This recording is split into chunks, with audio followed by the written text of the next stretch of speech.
चतुर्थ श्रेणी कर्मचारियों की हड़ताल की हो गई बड़ी जीत। जी हां, 7 मांगों में से 5 मांगें तुरंत मान ली गई। 2 मांगों के लिए कमेटी भी गठित करने का आश्वासन मिल गया। जी हां दोस्तों, मैं सतीश तिवारी आज आपके लिए लेकर आया हूं चतुर्थ श्रेणी कर्मचारियों के धरना प्रदर्शन से लेकर बहुत बड़ी जानकारी। यहां पर कर्मचारियों को बड़ी सफलता मिली है और चतुर्थ श्रेणी कर्मचारियों के इस बड़ी हड़ताल में आउटसोर्स संविदा, दैनिक वेतनभोगी, पंचायत कर्मचारी, सभी कर्मचारी इस प्रदर्शन में शामिल थे। महिलाओं ने बढ़ चढ़कर इसमें हिस्सा लिया था। साथियों, आपको बता दें, इसके बाद जो है प्रशासन भी हरकत में आया और वहां पर कलेक्टर महोदय और एसडीएम महोदय की तत्परता के कारण तुरंत कर्मचारियों से संवाद स्थापित हुआ, जिसके बाद 7 मांगों में से 5 मांगों पर तुरंत सहमति बना ली गई। 2 मांगों के लिए यहां पर प्रशासन ने कमेटी गठित करने का आश्वासन भी दिया है। जी हां, ये बहुत बड़ी अपडेट आपको बता रहे हैं। ये बड़ी खबर जहां पर चतुर्थ श्रेणी कर्मचारियों को बड़ी सफलता मिली है। छत्तीसगढ़ से बड़ी खबर जो है साथियों निकलकर सामने आ रही है। छत्तीसगढ़ में कर्मचारियों को लेकर जो है समिति गठित की गई है और यहाँ पर आपको बता दें, दैनिक वेतनभोगी कर्मचारियों को जो अलग कर दिया जाता है वो मांग भी इसमें शामिल थी और दैनिक वेतनभोगी कर्मचारियों को एरियर दिया जाए, इसकी मांग भी इसमें शामिल है। 7 मांगे हैं।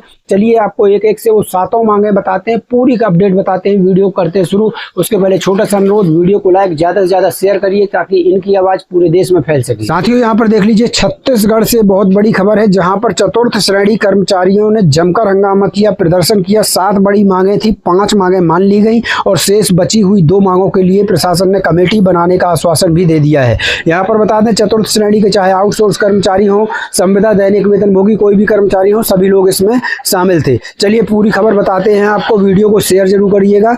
यहाँ पर देख सकते हैं, इस अखबार के माध्यम से जो है हम ये खबर आप तक पहुंचा पा रहे हैं। यहाँ पर अखबार का नाम आप स्पष्ट देख सकते हैं।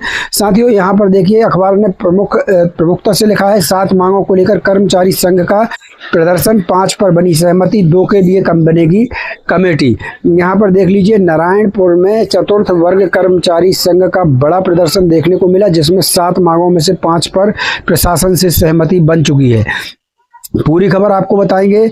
यहाँ पर देख सकते हैं, पहले तो आप इस तस्वीर के माध्यम से देखिए कितनी बड़ी संख्या में यहाँ महिला कर्मचारी आपको दिख रही होंगी और पुरुष कर्मचारी भी यहाँ पर बड़ी संख्या में उपस्थित थे। 7 मांगों को लेकर कर्मचारी संघ का ये बड़ा प्रदर्शन था। बहुत बड़े रूप में ये प्रदर्शन हुआ है दोस्तों।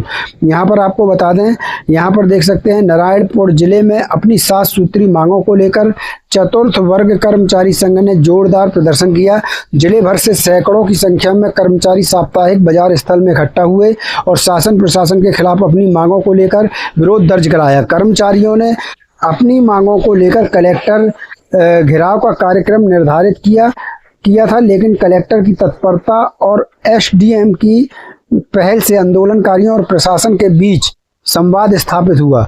इसके बाद कलेक्टर और अपर कलेक्टर ने चतुर्थ वर्ग कर्मचारी संघ की मध्यस्थ कमेटी के साथ बैठकर मांगों पर चर्चा की, जिसमें 5 मांगों पर तत्काल कार्रवाई की सहमति भी बन गई, जबकि 2 मांगों के निराकरण के लिए कमेटी गठित कर जांच और आगे की कार्रवाई का जो है यहाँ पर प्रशासन की तरफ से आश्वासन दिया गया। अब क्या क्या थी मांगे, ये 7 मांगे जान लीजिए। तो कर्मचारी की प्रमुख 7 मांगे थी। पहली मांग थी, यहाँ देख लीजिए, आश्रम और छात्रावासों में कार्यरत पंचायत प्रस्ताव से नियुक्त कर्मचारियों, स्वयंसेवकों और लंबे समय से रिक्त पदों के विरुद्ध कार्यरत कर्मचारियों का वरिष्ठता के आधार पर युक्तिकरण और समायोजन करते हुए नियमित वेतनमान का लाभ मिले, ये पहली मांग थी। दूसरी मांग क्या थी वो देख लीजिए, वर्ष 2012 और 2013 में सीधी भर्ती से नियमित हुए कर्मचारियों को 10, 20 और 30 वर्ष की सेवा पूर्ण करने पर समयमान वेतनमान का लाभ देने की मांग, ये दूसरी बड़ी मांग थी।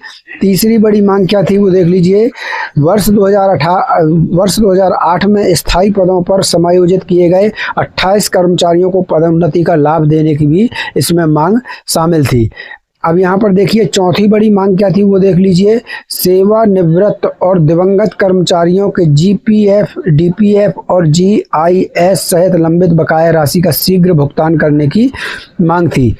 यहाँ पर देखिए, 5वीं बड़ी मांग क्या थी, अंदरूनी क्षेत्रों के आश्रम और छात्रावासों में पदस्थ कर्मचारियों का युक्तिकरण करते हुए उन्हें मुख्यालय के आसपास पदस्थ करने की मांग थी। 6वीं बड़ी मांग क्या थी ये देख लीजिए, संघ ने चतुर्थ श्रेणी कर्मचारियों की अंतिम वरिष्ठता सूची प्रत्येक वर्ष 1 अप्रैल की स्थिति में अनिवार्य रूप से जारी करने की भी मांग रखी है। अब 7वीं और आखिरी बड़ी मांग क्या है वो देख लीजिए। यहाँ पर देख लीजिए, दैनिक वेतन भोगी कर्मचारियों को कार्य से पृथक किए जाने पर रोक लगाने और एरियर भुगतान की मांग भी प्रमुखता से उठाई गई। संघ का आरोप है कि प्रतिवर्ष ग्रीष्मकालीन अवकाश के दौरान कई दैनिक वेतन भोगी कर्मचारियों को कार्य से अलग कर दिया जाता है, जिससे उन्हें आर्थिक परेशानियों का सामना करना पड़ता है। ये बहुत बड़ी मांग है कि जो दैनिक वेतन भोगी कर्मचारी हैं, इन कर्मचारियों को कार्य से अलग किए जाने पर तुरंत रोक लगे और इनके एरियर भुगतान भी जो है वो तुरंत प्रमुखता के साथ ये मांग उठाई गई है कि इनके एरियर का भुगतान भी तुरंत किया जाए। तो ये दैनिक वेतन भोगी कर्मचारियों को लेकर भी एरियर को लेकर उनके अलग करने की प्रक्रिया पर रोक लगाने की मांग को लेकर भी बड़ी मांग यहाँ पर कर्मचारियों के द्वारा उठाई गई थी। यहाँ देखिए, लंबे समय से लंबित मांगों को लेकर प्रशासन ने अब गंभीरता दिखाई है। यहाँ देख लीजिए, 5 मांगों पर तत्काल कार्रवाई और शेष 2 मांगों के लिए कमेटी गठन का आश्वासन सकारात्मक पहल है। कर्मचारियों ने उम्मीद जताई है कि प्रशासन अपने आश्वासन के अनुरूप मांगों का शीघ्र निराकरण करेगा। मंगलू राम उसेंडी, जिला अध्यक्ष चतुर्थ वर्ग कर्मचारी संघ। यहाँ पर देख सकते हैं बड़ी संख्या में कर्मचारी अड़े हुए थे। और यहाँ पर देख लीजिए, अगर मांगें बहुत जल्दी नहीं मानी गई, मांगें नहीं मानने पर फिर आंदोलन की चेतावनी, फिर दोबारा आंदोलन हो सकता है अगर इन मांगों पर कार्रवाई नहीं हुई तो। यहाँ पर महिला कर्मचारियों को देखिए, कितनी बड़ी संख्या में ये महिला कर्मचारी भी उपस्थित हुई थी। चतुर्थ वर्ग कर्मचारियों का ये धरना प्रदर्शन था, जहाँ पर ये महिला कर्मचारी भी अपने अधिकारों की लड़ाई के लिए आगे बढ़ चढ़कर हिस्सा लिया है इन महिला कर्मचारियों ने। यहाँ देखिए, अपनी मांगों को लेकर कर्मचारी कलेक्टर, यहाँ देख सकते हैं, अपनी मांगों को लेकर कर्मचारी कलेक्टर कार्यालय का घेराव करने की तैयारी में थे। हालांकि प्रशासन की ओर से समय रहते संवाद की पहल की गई। कलेक्टर की तत्परता और एसडीएम के माध्यम से कर्मचारियों से बातचीत के बाद घेराव कार्यक्रम को निरस्त कर दिया गया। इसके बाद चतुर्थ वर्ग कर्मचारी संघ की मध्यस्थ कमेटी के साथ कलेक्टर और अपर कलेक्टर ने बैठक की। बैठक में कर्मचारियों की सभी 7 मांगों पर विस्तार से चर्चा की गई। संघ के अनुसार वार्ता के दौरान 5 मांगों पर तत्काल कार्रवाई के लिए सहमति बनी है। वहीं 2 मांगों पर आगे कमेटी गठित कर मांगों की जांच और आवश्यक कार्रवाई किए जाने का आश्वासन प्रशासन की ओर से दिया गया है। यहाँ पर देखिए, बड़ी संख्या में महिलाएं कर्मचारी जो है उपलब्ध हुई थी। महिला कर्मचारियों ने बड़ी संख्या में हिस्सा इसमें लिया था और इसी से इस प्रदर्शन को जो है ज़्यादा बल मिल पाया था। यहाँ पर देखिए, मांगें नहीं मानने पर फिर आंदोलन की चेतावनी।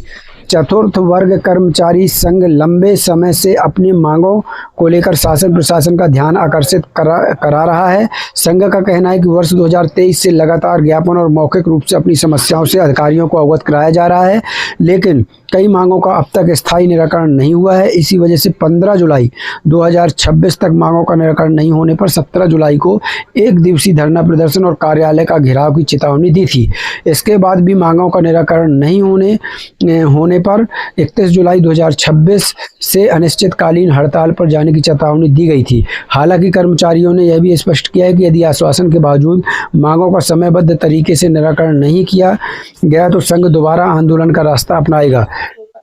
तो साथियों, ये बड़ी जानकारी जो है छत्तीसगढ़ से आई थी, जो हमने बताया। अब देखते हैं अपने जो प्रशासन है, जो आश्वासन दिया है प्रशासन ने, उस पर वो कब तक कार्रवाई करता है। जैसे ही कोई अपडेट आएगी आपको सबसे पहले इसी चैनल पर मिलेगी। तब तक के लिए धन्यवाद। जय भारत, जय हिंद।